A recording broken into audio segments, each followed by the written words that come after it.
Good evening and welcome to Scotland at 7 on Tuesday the 17th of August. My name is Maggie Lennon and here are the up-to-date coronavirus statistics.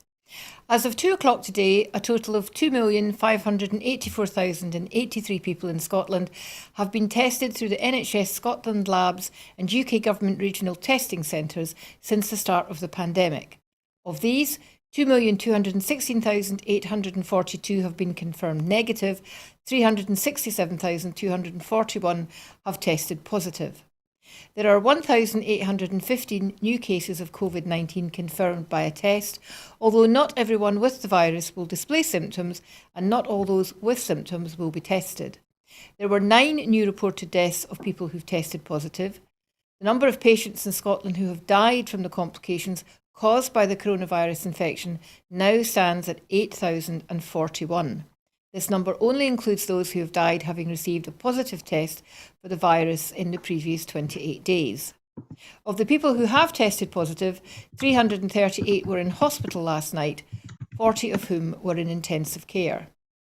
As of 8 o'clock this morning, 4,061,687 people had received their first dose of the COVID-19 vaccination and 3,482,188 had received their second. The latest UK daily figures show 131,149 patients who tested positive for COVID-19 have sadly died from their illness, an increase of 170 since yesterday. This number refers to deaths in all settings, not just hospitals. The Office of National Statistics update is that the number of deaths from all causes in the UK in the week ending the 6th of August was 11,589. That's a 12.4% increase above the average for the corresponding week in 2015 to 2019. Deaths were above the 5-year average in England, Scotland, Wales and Northern Ireland. There were 609 deaths involving coronavirus registered in the latest week, ending the 6th of August, accounting for 5.3% of all deaths in the UK. This is an increase from 468 deaths in the week before. Deaths involving COVID-19 increased in all age groups for the week ending the 6th of August in England. I'm joined this evening by Broadcasting Scotland regular Siobhan Tolland from Dundee. Good evening, Siobhan. How are you? Not too bad. Oh, glad it's no morning, no. It's been a long day. It certainly has. We're going to start the programme looking at what's been happening in Afghanistan, clearly the biggest story of the moment. As international forces started to regain control of Kabul airport, mass airlifts by the RAF and US military have begun. Vice Admiral Ben Key, the commander of Joint Operations, said there was now considerably greater stability on the ground, ending the distressing scenes of Monday when some desperate Afghans clung to military aircraft as they took off. The plan is to create capacity for around 1,000 outward passengers every day in the hope of evacuating an estimated 3,000 Britons and dual nationals still in the country, plus a further 3,000 Afghans eligible for resettlement in the UK, but the commander acknowledged that the Taliban could close the airport at any time. SNP Westminster leader Ian Blackford MP has called for the UK government to urgently introduce an ambitious Afghan vulnerable persons resettlement scheme to provide safe routes to the UK for refugees. Mr Blackford said the swift implementation of such a scheme should be a key focus of a 4-nations UK summit on Afghanistan, and that it should emulate but be quicker than the 2014 Syrian Vulnerable Persons Resettlement Scheme, which provided increased funding per person to encourage local authorities to have refugees settle in their area and enabled them to live and work in the UK. Calling for the scheme to be properly funded by the UK government, Mr Blackford said 35,000 or more Afghan refugees could be given asylum in the UK on the basis of the equivalent population share supported from Syria under the Vulnerable Persons Scheme, equivalent to 0.1%. Since 2015, Scotland has taken in more than 3,000 refugees from that scheme across all 32 local authority areas, approximately 15% of the total UK intake of just over 20,000. The scheme has seen Syrian refugees go on to become local business owners and take on other roles in local communities across Scotland. Under the proposed scheme, the UK would work directly with the UN High Commission for Refugees and international partners to ensure those in greatest need could be identified and brought to the UK, including, for example, people requiring urgent medical treatment, survivors of violence and torture, women and children, and those who have worked with the UK forces, including translators and others. Siobhan, I don't know if you saw any of the photographs of the planes leaving Kabul and the helicopters arriving to take people from the embassies to the airport, but it just reminded me of the fall of Saigon in Vietnam. It was really chilling. It was, it wasn't a. It's a terrible thing to watch, let alone have to experience. Actually, I think the images for me were people trying to climb up onto the planes as they were beginning to move, and so forth. That's real fear there, isn't it? Because you're putting yourself in danger, but the fear that's pushing you into that danger is felt to be considerably worse. So what do you make of Ian Blackford's request from the UK government that they move quickly on some kind of refugee resettlement scheme? Absolutely. It is the only decent and humane thing that we should do now. We always need to help countries in need. We always need to help people in need. That's surely the point of human civilization. I think that it does what it does show to me is again the kind of the difference in ethics between the SNP in Scotland that it represents and the Westminster government. Westminster seem more preoccupied in the British citizens, saving the British citizens, but it's much wider than that. The people are more vulnerable. I think the idea of assessing based on vulnerability as well is a good idea, because I think that that's kind of probably how we should move forward in terms of helping people across the globe, is that we assess based on their needs rather than maybe ours as a country, if that makes sense. Because if we're really going to give a haven to people who are tortured, scared, subject to war, circumstances that are completely out with their control, then vulnerable has to come first.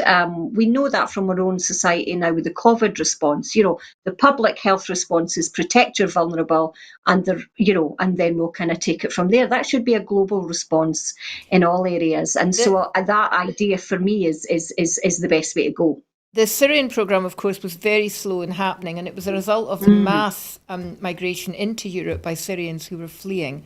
And as you know, nearly every other European country opened their borders. Germany in particular, Britain absolutely refused. And the VPRS scheme has taken Syrians who had managed to get themselves to refugee camps, and some of them had been in these refugee camps in Lebanon and places for many, many years. So it's unclear really whether what Ian Blackford is suggesting, or indeed the British government, who have hinted today that they are looking at something like this, whether it will be the same thing, whether they'll take people who have already fled Afghanistan into other neighbouring countries. Where really what has to happen is they have to bring people from who are within the country already, because many of the people who have fled already are people who have some resource.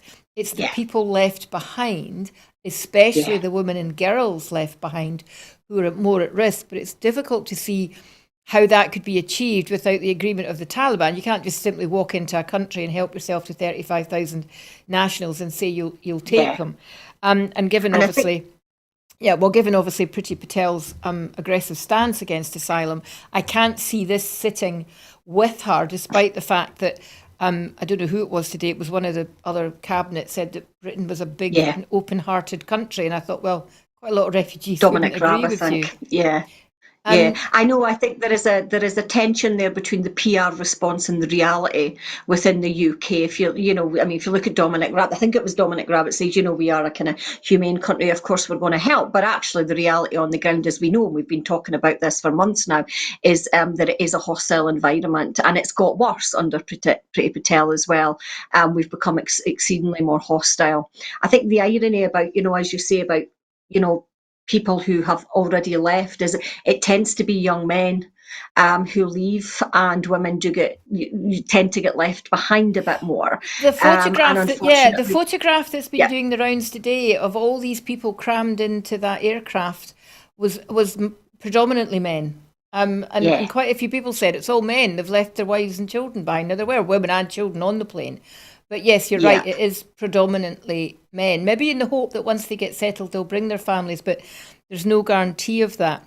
Ian Blackford is Hmm. right when he's talking about the size, the sort of numbers that Britain should be taking, and he's absolutely right that Scotland will step up to play its part. I spoke to COSLA today, who the Consortium of Mm. Scottish Local Authorities, who coordinated the Scottish Local Authorities' response to the Syrian crisis, and they confirmed that certainly all the local authorities they'd spoken to were ready and standing by to help if they could. And Scotland has been taking Afghanis for a long Hmm. time. I mean, there was a lot of Afghans came at the beginning of the war, people who'd worked for the British and American forces. And there's been, I think, 30 families have arrived in Scotland in the last few years who were interpreters.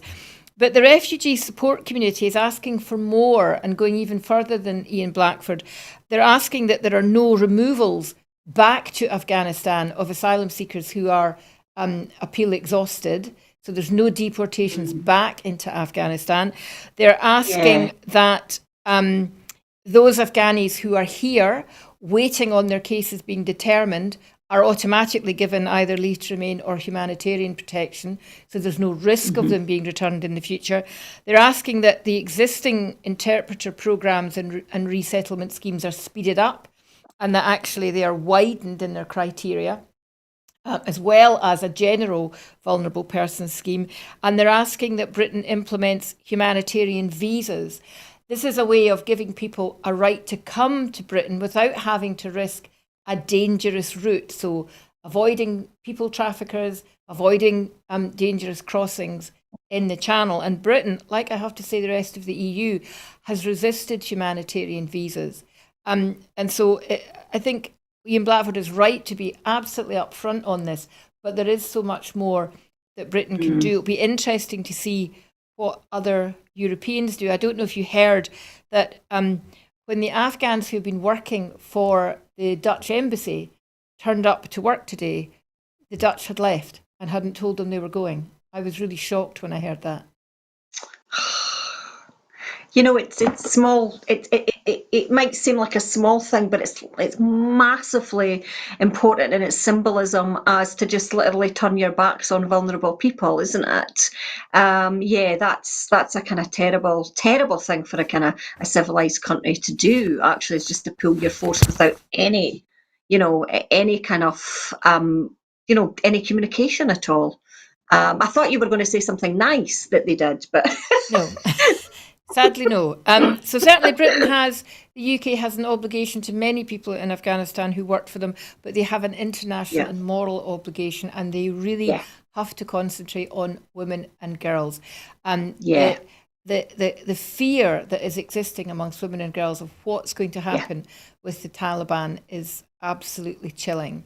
Do you have any I think thoughts on that's that? the thing about women being left behind, isn't it? That those that kind of are getting out of the country tend to be mostly men, but there is a gendered battle now and a gendered attack that we fear is going to kind of resurge again now under the Taliban. So those women that are left behind are the ones that are actually probably going to be most vulnerable under the Taliban. So we really do have a kind of quite a stark situation. I mean, we're living now in a kind of global kind of increase of misogyny. We're experiencing it here in Scotland, here in Britain, but it really raises itself to the fore now that the Taliban is beginning to take control again, and what happened before and the concern and worry there, misogyny kind of on steroids almost. So it is a difficult time, and it's an extraordinarily scary time. The gains that women have made, I mean, feels like, basically turning the clock back again. And we've had a lot of that over the last kind of decade or so.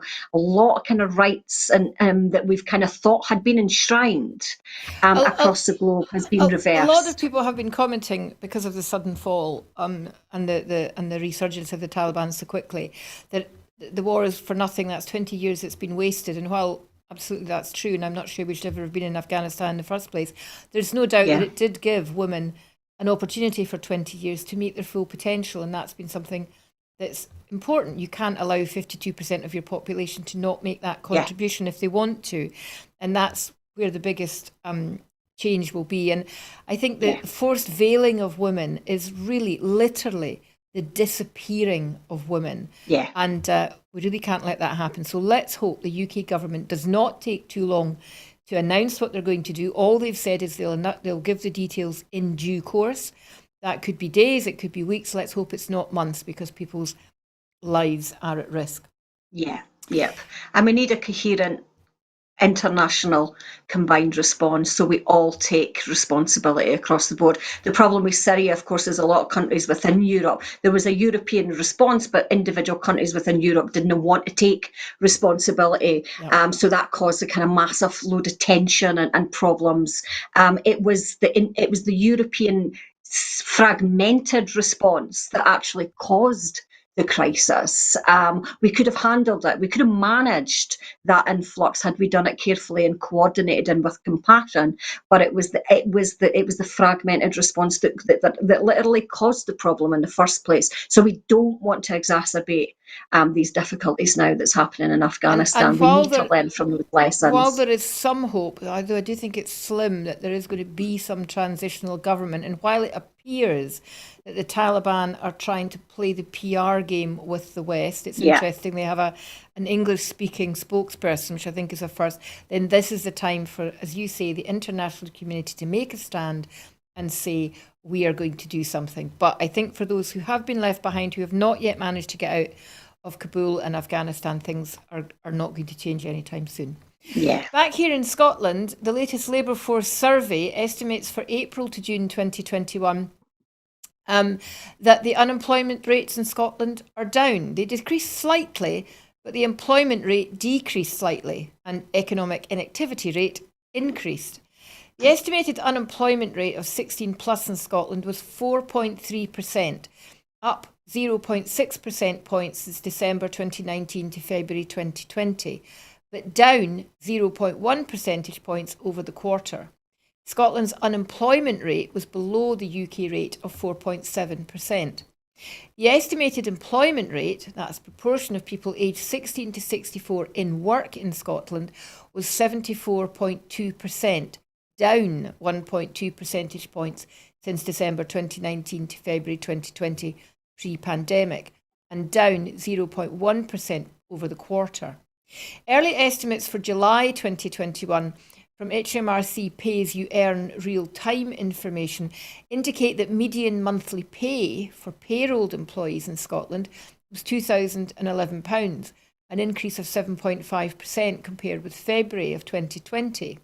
This is higher than the growth in median monthly pay for the UK over the same period.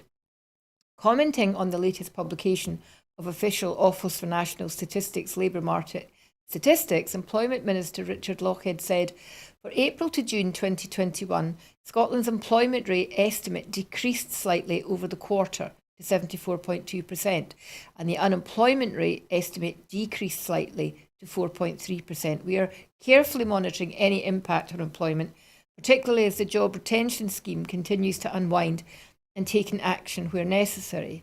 The Scottish Government will continue to do all we can to support employees and employers, but the UK Government must extend furlough for those that still need it. As we continue to move out of lockdown, we are pushing forward with an ambitious agenda of recovery and economic transformation that builds on the £3.7 billion in Scottish Government support to business since the start of the pandemic. It's always the case when you look at labour market statistics, Siobhan, that it's a bit of, one step forward, three steps back, swings and roundabouts. I often get confused. The unemployment rate is down, but the employment rate is up, or the other way around, and it doesn't seem to make sense. Really, the statistic that's probably most telling is the economic inactive figure, which at 22.4% represents people who are not on the unemployment register. They may be people who are not working through choice, who are not seeking work at the present time, or who are not available for work. But that can also mask longer term deprivation and unemployment figures, people who are chronically ill, people who are chronic alcohol or drug abusers or whatever, as well as people who really just don't want to work. I'm not sure we can really take very much from these figures. I think we're really not going to know the impact of the pandemic for about another 3 to 6 months. I mean, once furlough is finished, we could see the unemployment rate leap. Yeah. Yeah, I was thinking the same, that it feels a little, the figures feel a little bit an artificial kind of veneer across maybe the impending reality that we're about to face. It does feel a wee bit like calm before the storm. It's very minimal changes as well, so it's not like it's massive kind of improvements or massive deteriorations at this point. It's quite minimal. The furlough, of course, is is the big one. It's been buoying up the economy and buoying up employment as well for quite a while. But once that goes, and it's becoming scarily close now, I think the impact, like you say, we'll begin to see what happens. Of course, the impact on, we're going to come to that, but the impact on removing off the £20 a week universal credit will have kind of wider implications across the economy as well, because there's less money to spend. But yes, it's going to be a kind of long-term impact here, and it's going to be a difficult one. It's not. Having said I'm all an that, optimist, though, but I think the trend that Scotland's unemployment figures are still lower than the rest of the UK. That's a trend that's been running for a while, and that's a I good think point to make. and that's always quite good. The figures about pay increases, the 7.5% increase in people's pay, however, that looks terrific. But actually, what that's compared to is what people have been earning in the last year or so. And that's with the pandemic. People have been on furlough. So some people have been on 80% of their salaries. Other people have been put on shortened hours. So actually, in some cases, it's just taking people back to where they were before the pandemic. So I don't think we can read into that. I don't think that we're suddenly seeing massive wage inflation. There is some suggestion that because a lot of sectors are desperately in demand for staff, that it will be a kind of seller's market, if you like, that people who are looking for jobs might be able to, negotiate better salaries. But I think it's too early to say that. But the overall trend that our figures are lower than the UK is something to celebrate. And as you said, things are going to change again when we know what's going to happen after the pandemic. So new data from the Department of Work and Pensions has revealed that 5.9 million people across the UK could have their incomes slashed by £1,040 from next month if Boris Johnson ploughs ahead with Tory cuts to universal credit. Quarterly statistics published today show that 5.9 million people across the UK, that's about 9% of the population, currently receive universal credit payments, which are due to be cut by £20 a week at the end of September by the Tory government. The statistics also show that over 3.4 million children are living in households claiming universal credit. That's a 65% increase from before the pandemic in February 2020. Meaning that the Tory cuts could push millions of children into poverty and hardship. The SNP has called for a full and immediate U-turn on the Tory cuts and for the £20 uplift to universal credit to be extended to legacy benefits. Research conducted by the Joseph Rowntree Foundation highlighted that slashing universal credit could plunge 500,000 more people into poverty, 200,000 of which are children, as well as counteracting the benefits of the Scottish Child Payment introduced by the Scottish SNP government. Analysis from the House of Commons Library in July revealed that the UK suffers from the worst levels of poverty of any country in Northwest Europe and has done for all of the past 20 years. Siobhan, the worst levels of poverty in any country in Northwest Europe for 20 years. That figure astonished me, I have to admit. It is mind blowing in a country as rich in resources as the UK, and it shows you the impact of the austerity agenda. It really does, and we keep coming back to this. The constant excuse that Westminster made was we can't afford it. We can't afford it. Remember those little kind of paternal speeches we used to get at the beginning of austerity? Well, we just need to all tighten our belts. Well, do you know what? Everybody didn't tighten their belts. It was the most vulnerable that were forced to have their belts belts tightened for them. It's a disgraceful legacy that we've got.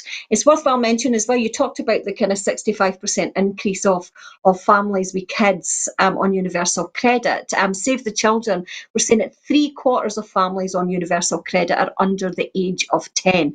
So we're talking about young children here that are literally going to have, it is literally going to have food and clothing taken away from them. If somebody says to you, we're going to take £1,000 away from you, you'd be like, that? I don't think so. These are the most vulnerable, poorest people in society, and they're going to get £20 a week taken off them. It's I mean, could we get any worse in terms of our legacy for poverty and inequality? It seems that we can, actually, and this is what's going to happen.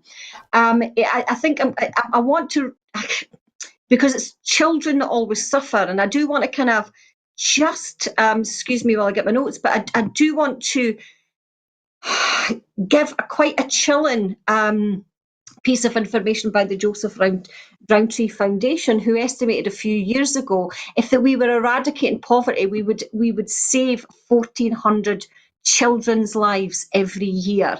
Now that is the real human consequences of poverty that we're here. If we eradicate poverty, we literally save people's lives, and quite a few at that as well. It's a shocking thing.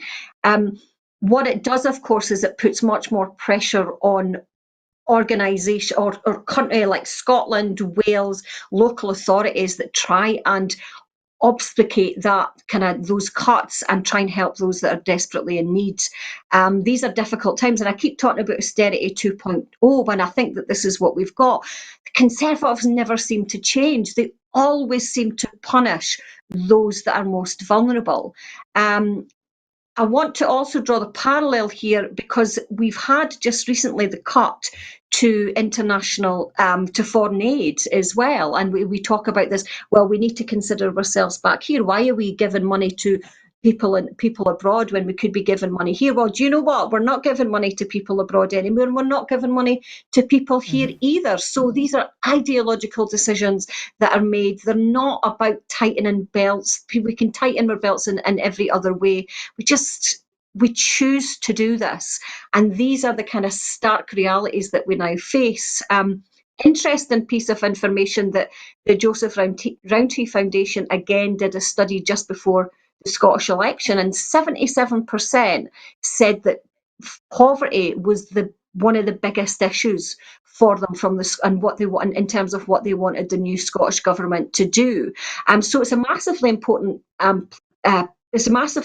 issue for ordinary Scots here, and it's something that I don't think Scotland wants to tolerate in terms of this universal credit cut. It is something that I think 3/4 of us want to improve. We want to eradicate poverty, and we want to have better anti-poverty of course, measures. because it has such an impact on everything. It has an Yeah, impact on mental health, absolutely. it has an impact on physical health, it has a direct impact on the economy. It's interesting as well, 9% of the population on universal credit, Yeah. and we've just been discussing that the unemployment rate is about 4.5%. So that tells you that actually 50% Yes, of it people on does. universal credit are working. It's working poverty, in-work poverty, which is just as shameful as those people who are out of work. And I think people sometimes forget that, especially people of a conservative bent or turn of mind, who are always talking about the feckless poor and benefit fraud. Exactly. Anyway, it suits the agenda. It does suit the agenda. A new consultation launched today will seek the public's views on legislative reform to support Scotland's recovery from the pandemic. The consultation sets out a range of proposals, including whether some beneficial temporary provisions made under Scottish and UK coronavirus legislation and due to expire next year should be maintained. The public will have 12 weeks until the consultation period ends on the 9th of November to share their views on the proposals. These include maintaining provisions in the UK Coronavirus Act that enables Scottish ministers to enact measures via public health regulations for any future public health threats, in line with powers that are already in statute in England and Wales. A change in the law that will allow a wider range of health professionals, such as nurses, midwives and paramedics, to give vaccinations and immunisations. Maintaining pre-eviction protocols relating to rent arrears in the private rented sector, ensuring that tenants have all the information they need about their rights, and placing more responsibility on landlords to ensure correct procedures are followed.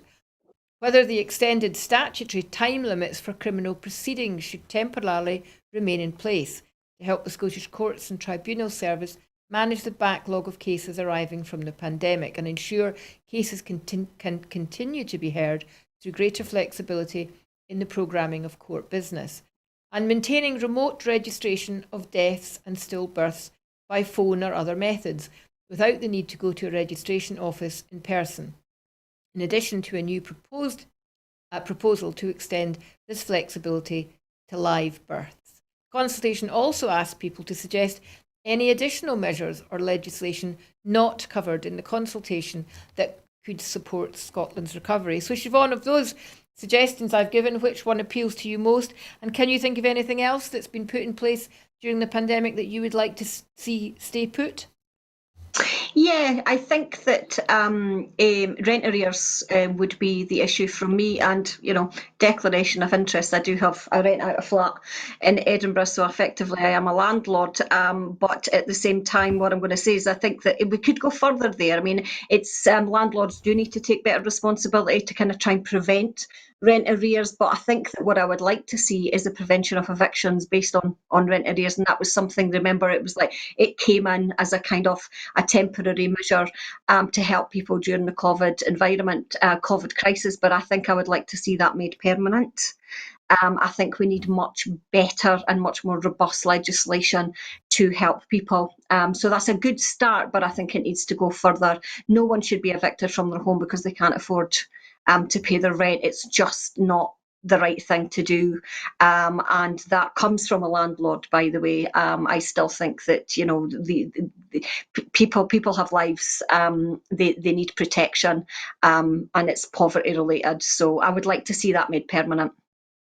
I agree. I think that is one of the most important things. I'd like to see pubs not being able to have people back standing at the bar, and I'd like table service to continue. As a woman, I often find going into a pub and having to squeeze past a bunch of sweaty men at a bar to get a drink pretty off-putting. I'm fed up with the number of times I've been groped and fondled, and if I don't play ball, I just get verbally abused. And I think actually something about the table service seems a bit more of a European culture and maybe avoids the kind of hard drinking atmosphere that exists in Scotland. We're going to come on to alcohol deaths in a few moments. But before we do, one of the big stories from today, and one of the things that the Scottish Government has been talking about for a very long time, is establishing something like a universal basic income.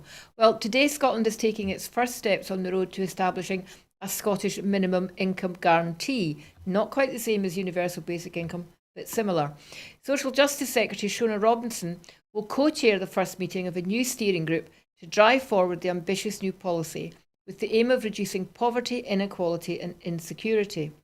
Ms Robinson has also launched a consultation to gather views on how establishing a minimum income guarantee, which would provide an assurance that everyone would have enough money to live a dignified, healthy and financially secure life, could be designed and delivered in Scotland. Speaking ahead of the meeting today, Ms Robinson said, "We are committed to progressing the delivery of an MIG, which could be revolutionary in our fight against poverty. It's a clear demonstration of our ambition and aspiration for Scotland." So the one thing about a universal basic income is it's universal. Everybody would get it. Doesn't matter whether you're working, doesn't matter how much money you've got.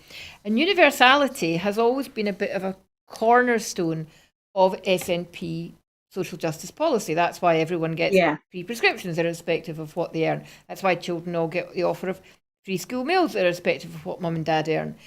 And that's that real sense that we really are all in it together, that everybody is entitled, and it's actually supposedly more expensive. It would be more expensive to run the free prescription service if there had to be some form of means testing.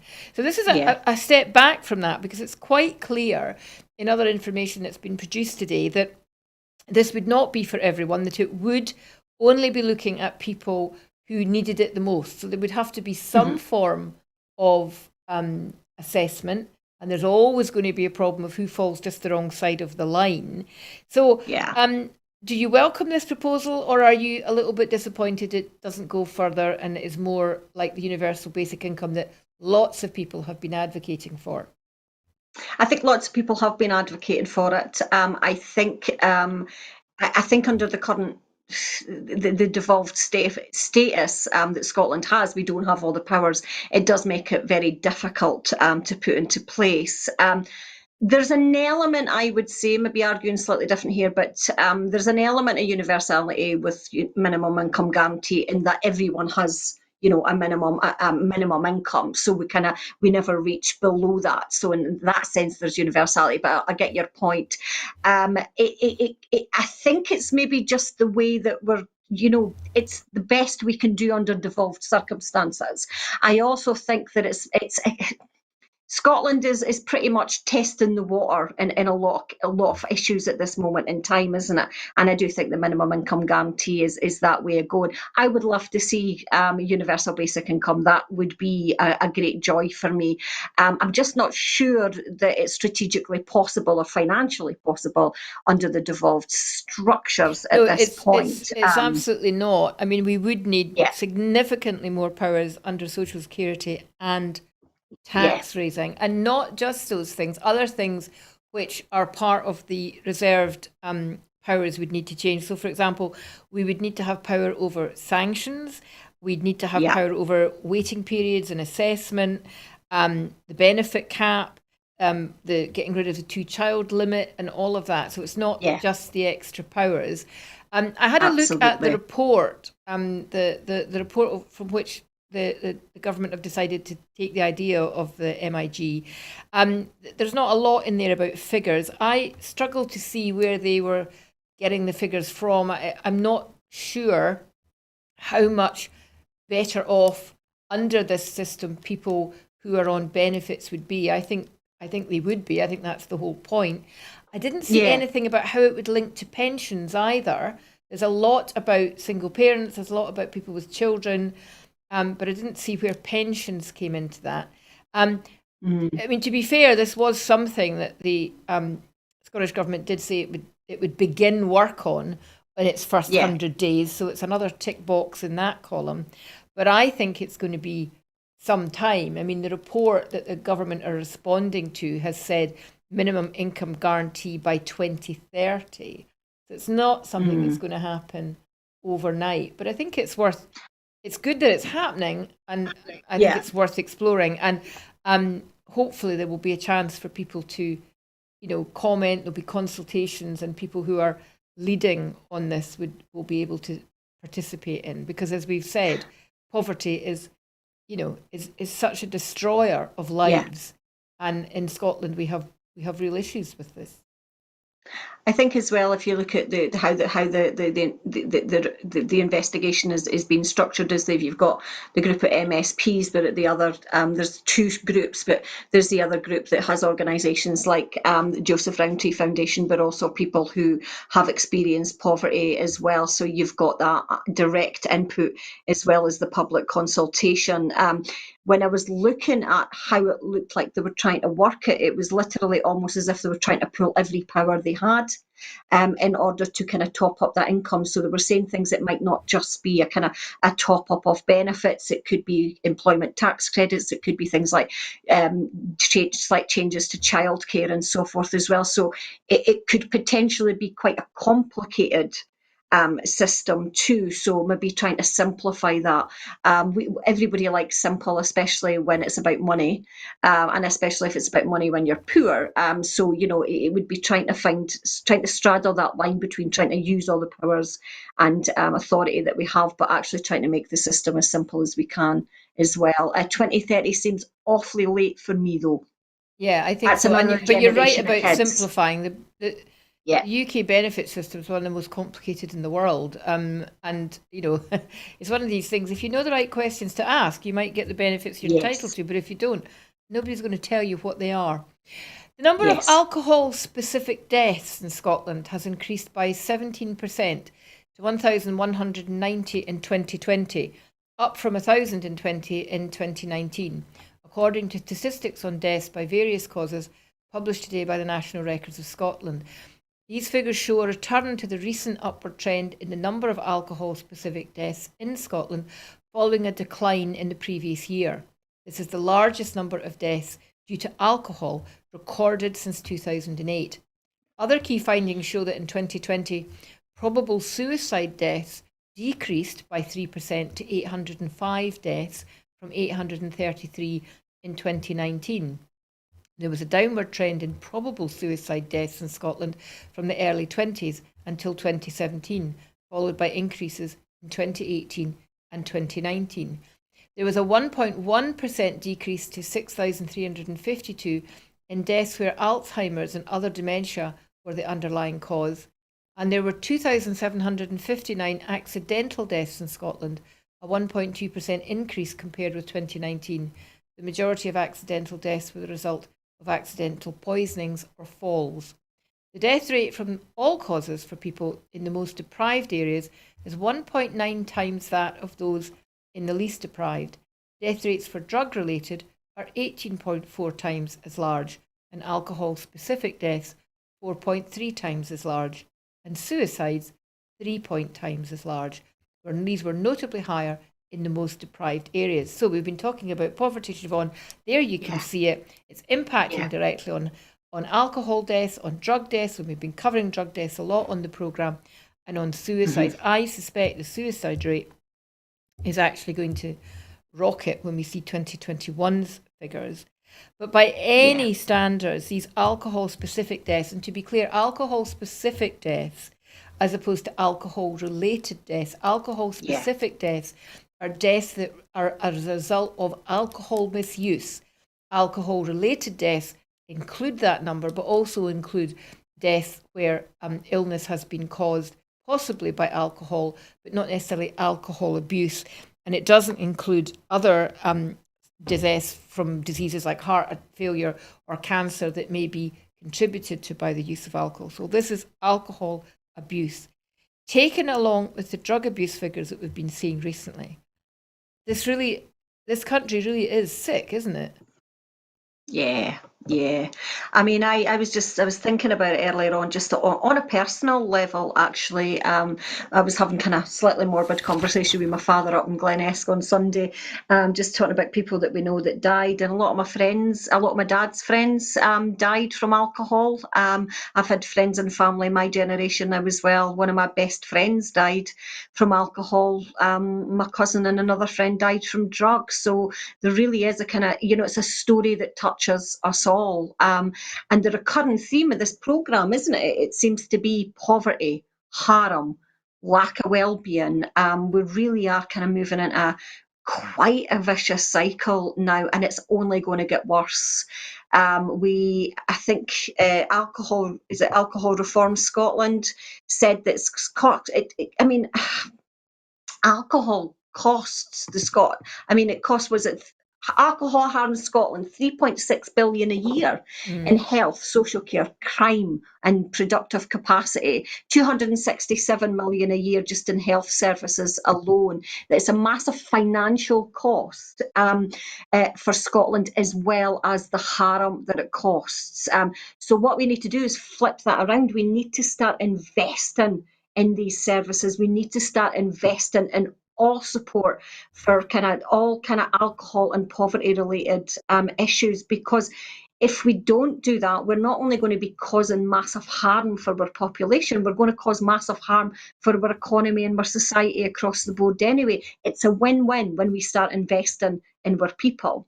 I think the idea of the wellbeing economy is taking hold now, isn't it? I think it's the new model, the new economic model of working. And I know that Business for Scotland's pursuing this, the Wellbeing Economy Alliance are kind of pursuing this, and the Scottish Government are pursuing this as well. But unless we start investing in our people and in their health and wellbeing, we're always going to have these deaths. We're always going to have friends and family that die from alcohol, from drugs, and from other poverty-related illnesses.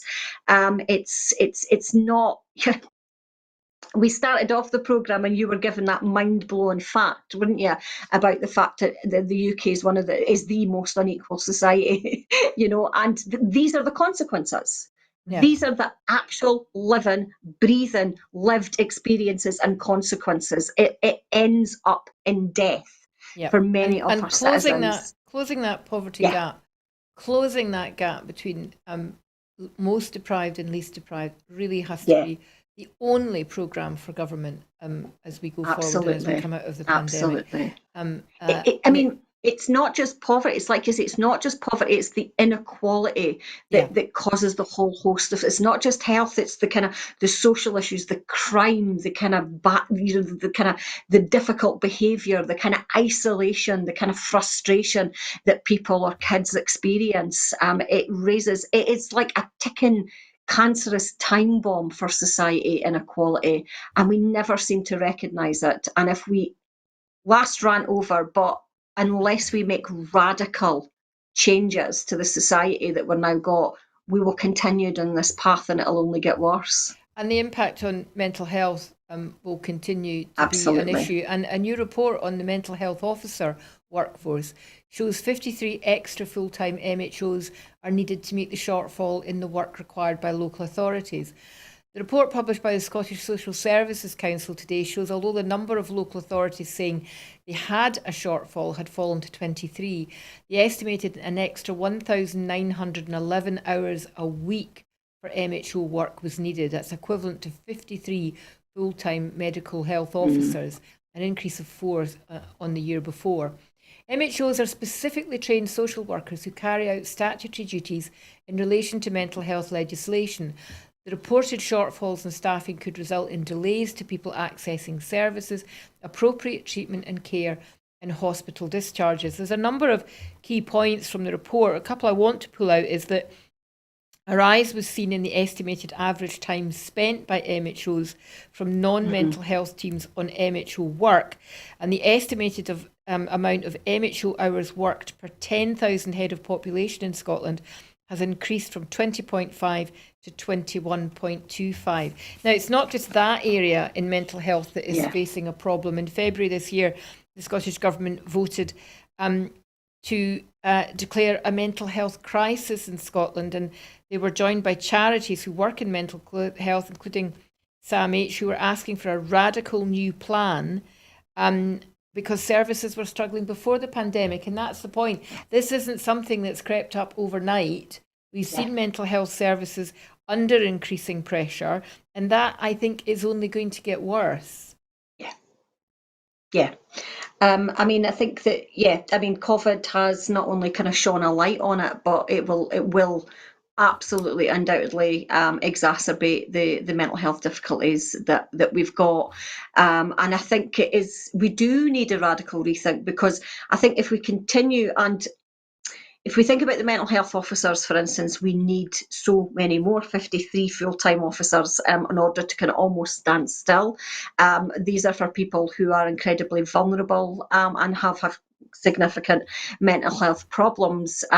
And we need that, but we need that other layer. We need to start thinking about the preventative measures, and that goes back to anti-poverty measures.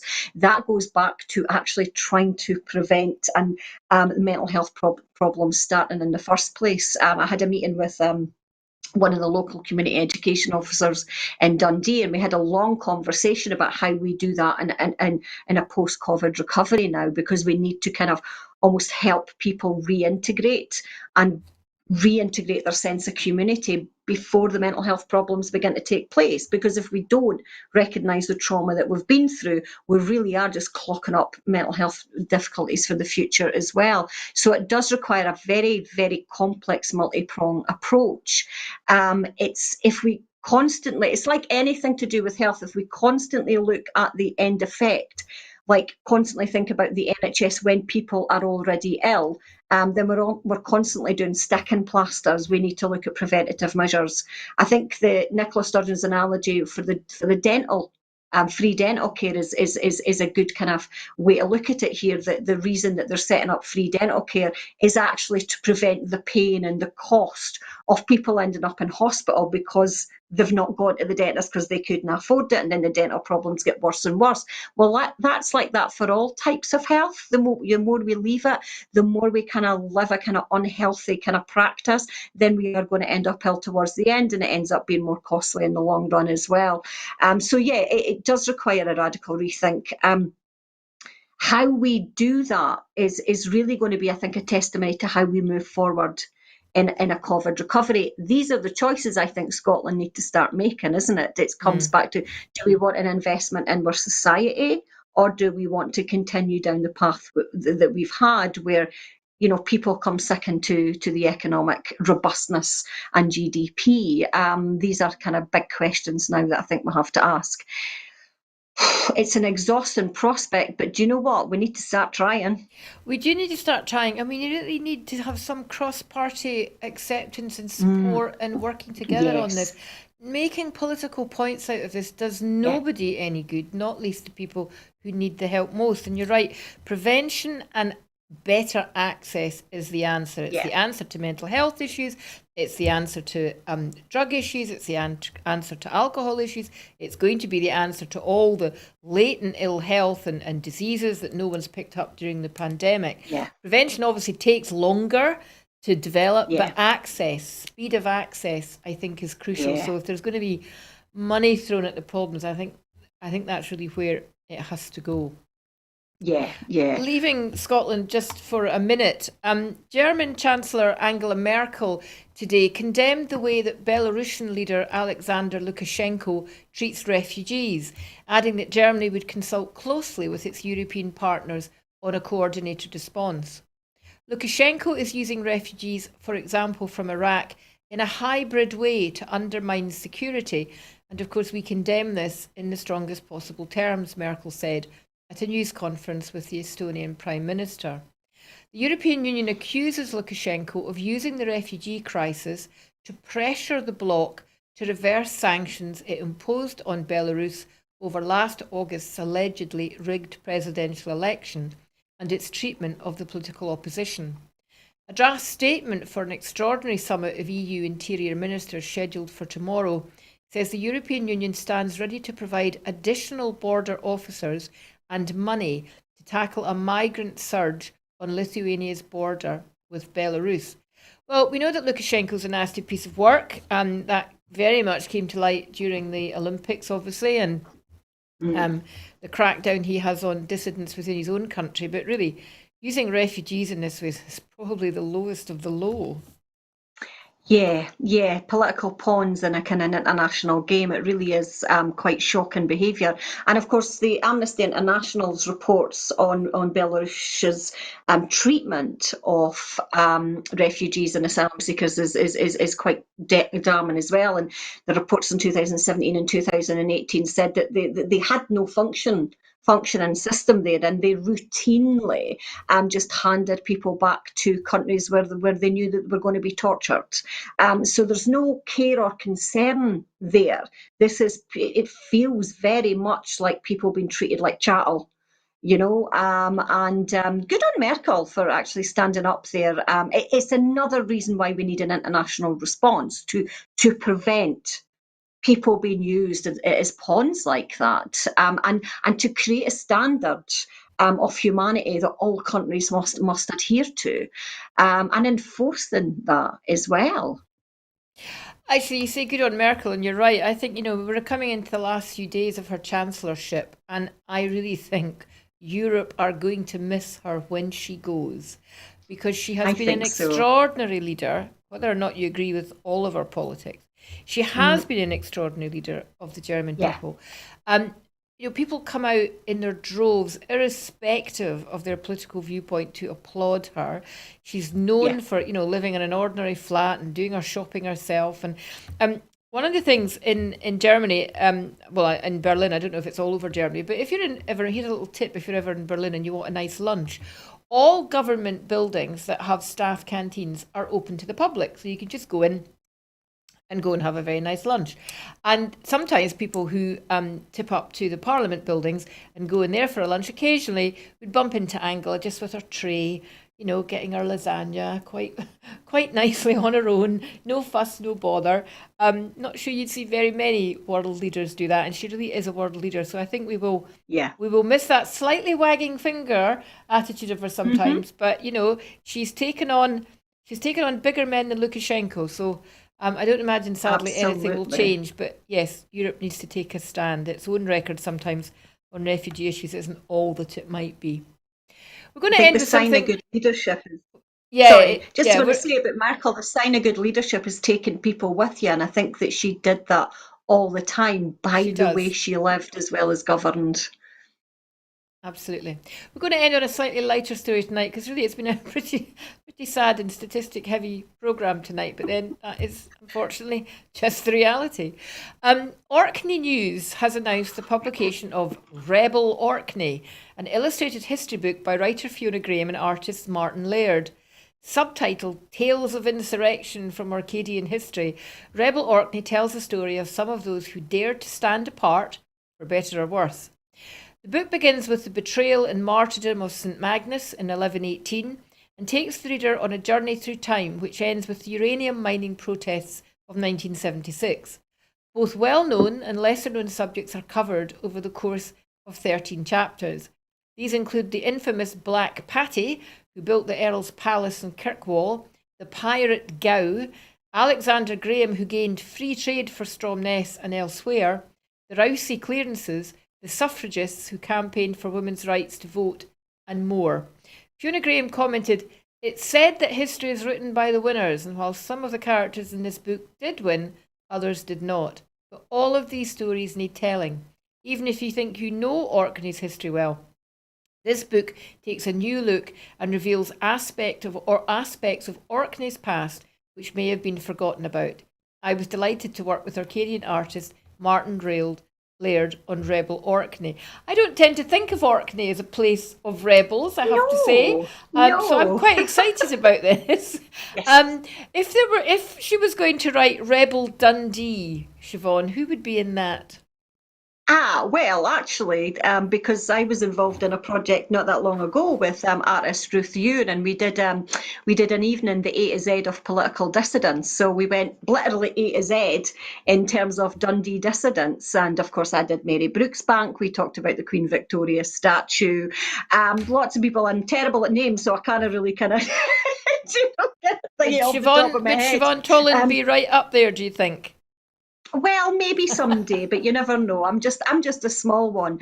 But yes, so there were, I mean, lots of fascinating tales, but Dundee has an obvious history of rebellion. I think Mm. Orkney less so. So I like the fact that it goes against our expectations, whereas Dundee it kind of tends to go with the expectation because we expect Dundee to be a little bit radical, and that's the point, isn't it? Dundee was Yes City because it liked to take a chance. It liked to consider a kind of different, radical, and innovative option. That's how Dundee's history was. We don't see that about Orkney on the No, but surface. I'm looking forward to reading it. well, me too. And the fact that, as a Dundee lass myself, insurrection was Yeah, in my blood and in my bones, I suppose. But it does make you think that if there's been rebels in Orkney, there's probably rebels all over Scotland, and maybe we are indeed a rebel nation.